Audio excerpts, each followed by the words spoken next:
de sa mère, avec qui dont il était extrêmement proche et un être qu'il aimait beaucoup. Il était surpris après sa mort de ne pas avoir ressenti cette immense tristesse, cette phase de deuil.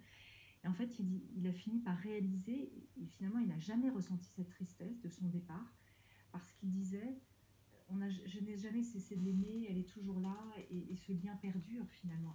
Il le disait que c'est moi, lui, qui est bien plus beau que la façon dont je le dis là, mais c'était ça qu'il exprimait.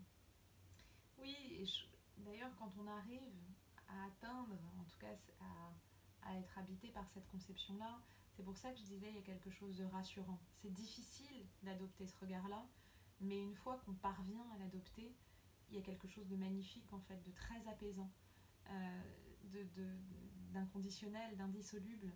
Et toutes les moi c'est une phrase que je répète souvent, mais on s'habitue jamais aux choses qui finissent, que ce Mm. soit que ce soit la rupture, que ce soit le deuil. Moi, c'est sans doute d'ailleurs le point le plus complexe, un des sujets d'angoisse les plus compliqués chez moi, et d'ailleurs, c'est pas pour rien que j'en parle dans le livre, mais quand Mm. on arrive à atteindre ce point de bah non, en fait, tout perdure, il y a quelque chose d'extrêmement enveloppant.